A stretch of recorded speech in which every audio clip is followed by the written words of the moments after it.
మాస్టర్ని పరిచయం చేస్తే ఇంకో మాస్టర్ రక్షణలో నడిపించాడని. ఆ ఇద్దరు మాస్టర్లు కూడా ఈ వేదిక విన్నారు. అందుని బట్టి దేవునికి స్తోత్రం. నేను ఒక విషయం చెప్పడానికి సంతోషిస్తున్నాను. ఇదే మారేడుమిల్లి గ్రామంలో మేము 1-2-3 మార్లు కూడా మీటింగులు చేసాం. అయితే నేను రక్షించబడింది ఏ విధంగా అంటే, నేను హానోక్ అన్న పాట ద్వారా రక్షించబడ్డాను. నాకు చాలా ఇష్టం ఆ పాట. ఏంటంటే, నాదంటూ లోకాన్న ఏదీ లేదయ్యా అని. ఈ పాట నేను ఎప్పుడు ఎందుకు పాడతానంటే, నేను ఎక్కడి నుంచి అయితే మొదలయ్యాను, ఆ మొదలైన అంశాన్ని మాత్రం నా హృదయంలో నిశ్చయం ఉండాలని. నేను మా మీటింగులు, మేము ఇప్పుడు 79 గ్రామాల్లో మీటింగులు చేశాం. దరిదాపుగా 79 గ్రామాల్లో 63 దిక్కులు నేను పాల్గొన్నాను. ఈ 63 దిక్కులను కూడా మా పాట మొట్టమొదటిసారిగా నాకు ఇస్తే నేను 322వ పాటతో మొదలు పెడతాను, నాదంటూ లోకాన్న ఏదీ లేదయ్యా అని. అయితే నన్ను అన్న తన సహవాసంలోకి, అనగా ఈ పరిశుద్ధుల సహవాసంలో చేర్చుకున్నది కూడా ఆ పాటను వినే. అయితే ఏంటంటే చెప్పారు, నాన్న నువ్వు ఆత్మతో పాడుతున్నావు, ఈ పాటలో నీ సాక్ష్యం ఏంటంటే చెప్పాను. అన్న, దేవుడు నన్ను ఎంతో ఆశీర్వదించాడు. అయితే నేను అనుకున్నాను నేను సంపాదించిన సమస్తం నాదని.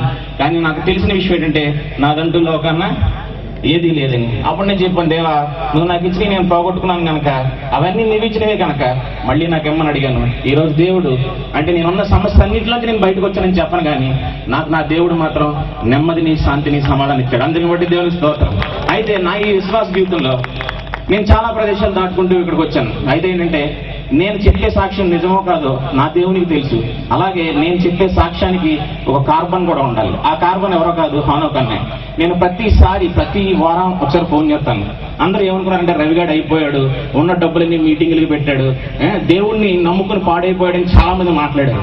కానీ నేను ప్రతి వారం నేను ఏ దేశంలో ఉన్నా, నేను ఎక్కడికి వెళ్ళినా, ఏ ప్రదేశంలో ఉన్నా, నేను ఒక కార్బన్ పెట్టుకున్నాను. అది ఎవరో కాదు, హానోక్ అన్నే. అయినా నేను పలానా దగ్గర ఉన్నాను, పలానా మీటింగ్ చేస్తాను, పలానా అన్న దగ్గర నేను బలపడుతున్నాను, పలానా సహవాసంలో నేను బలపడుతున్నాను, పలానా పెద్దల మధ్య నేను ఆశీర్వదించబడుతున్నానని అనేక మందికి నేను సాక్ష్యం చెప్పాను.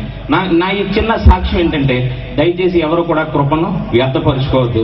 ఒకవేళ కృపను వ్యర్థపరుచుకున్నప్పుడు నాకులా కనుక మీరు అడిగితే, దేవా మళ్ళీ నీ కృపాకంచెలో నన్ను ఉంచమని అడిగితే, దేవుడు నిశ్చయంగా తన హస్తములతో మనల్ని లేపుతాడు. అందుకు నిర్వచనం నేను. దేవుడి కొద్ది మాటలు దీవించును గాక. ఆమేన్.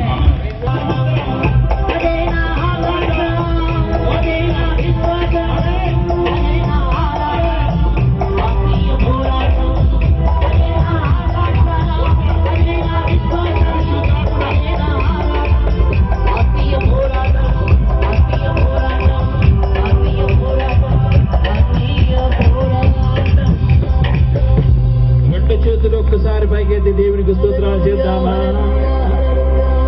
హల్లెలూయా. దేవుని స్తోత్రం కలుగును గాక. మనం వచ్చిన తమ్ముడు యేసుక్రీస్తు ప్రార్థన. తమ్ముడా ప్రార్థన చేయండి. ఫాస్ట్ గా ప్రార్థన చేయండి. ఓకే, ఫైల్ ప్రార్థన చేసుకుంటున్నాం. కళ్ళు మూసుకోండి. ఫైల్ ప్రార్థన చేసుకుంటాం. కళ్ళు మూసుకోండి. సకల ఆశీర్వాదముకు కారణభూతమైన మా ప్రియ పరలోకపు తండ్రి, నీకు స్తోత్రాలు ప్రభువా.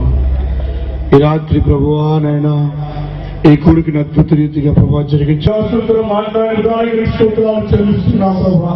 ఈ రాత్రి ప్రభువా నైనా ప్రభువా ఆవరణ ప్రతి వ్యక్తిని ప్రభువా అనిపించిన ప్రభుగా ప్రభా పిలుపుకు లోబడి ప్రభా అనేక మంది నిలబడి ప్రభా అయా చేతులు ఎత్తిన ప్రతి ఒక్క పిల్లలు మాట్లాడవలసిన తండ్రి స్తోత్రాలు.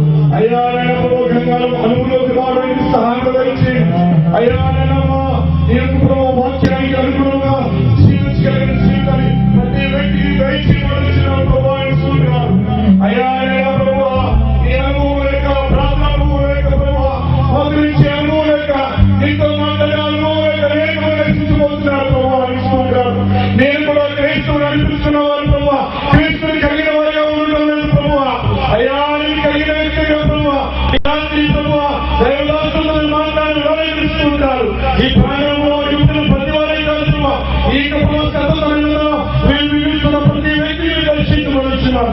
ఈ రాత్రి ఇస్తున్నారు. అయ్యా చుట్టూ ప్రాంతాలన్నీ చేసిన ప్రతి వాక్యంలో నీటికి ఫలముంది పడుతున్నారు. తండ్రి సూత్రాలు చెల్లిస్తున్నాం. అయ్యా ప్రతి ఒక్కరిని ప్రభావ పేరు పేరు దీవించి ఆశీర్వదించమని చేర్చమని యేసయ్య పరిశుద్ధమైన నామములో ప్రార్థన సమర్పిస్తున్నాను తండ్రి. ఆమేన్. మన ప్రభువైన యేసుక్రీస్తు యొక్క కృపయు తండ్రి అయిన దేవుని ప్రేమయు పరిశుద్ధాత్మలో ఉన్న సహవాసం